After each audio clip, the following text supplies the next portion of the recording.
My path to becoming a financial advisor was different than most because mine just came out of opportunity.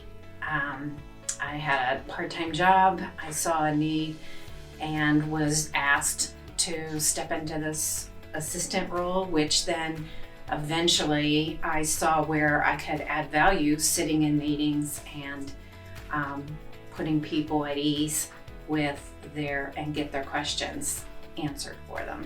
For me, so I had been in financial services and been working with advisors, but never actually considered the career myself.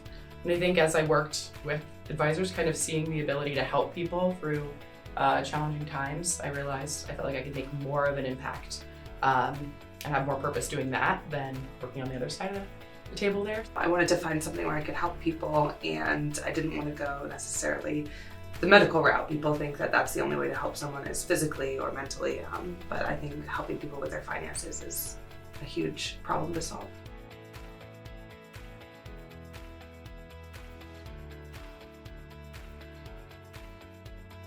I think one important characteristic that women bring to the field of finance is empathy. I think it's really important to relate to your clients and really understand where they're coming from. And I think empathy is a huge piece of why women are so important in this industry. In my opinion, clients should be the ones really talking most of the time, and we should be trying to listen and discern and figure out the best solutions for them. So I think the empathy and listening. Talking to them just about what's going on in their life helps relax them, and we can reach that with them a lot easier, I feel.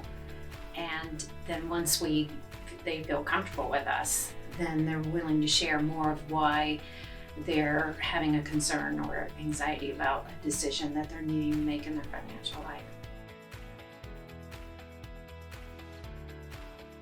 I do. I think my experience prior to being an advisor in financial services, I always had mentors and women leaders that were there to help and support me. So I feel a little bit of, I owe it as well, the profession. And I think it helps to be able to relate and connect with somebody that has some similarities with you. So I definitely feel the need to do so. I do that through organizations that I'm part of. So the Financial Planning Association, there are other organizations out there that I've been part of as well that I've done that through. But just looking for ways that I can connect with talent, with younger or newer, less experienced women and be there for them. And also learn for myself from them.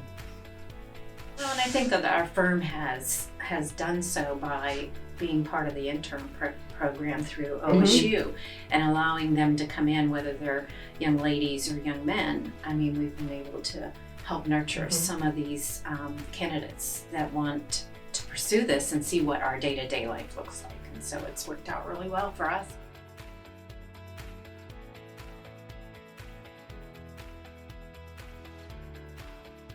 Education. You can't absorb enough information. But go to the CFP, go to the Department of Insurance, get your insurance license, get your CFP,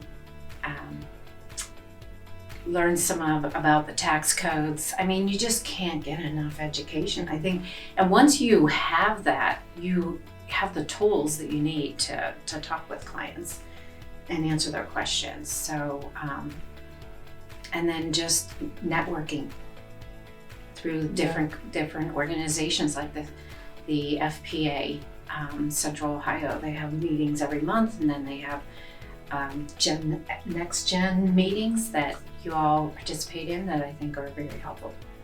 I'd say also learn as much as possible, meet with as many people as you possibly can. Exactly what you said. Get a mentor, have somebody that you can talk to and connect with.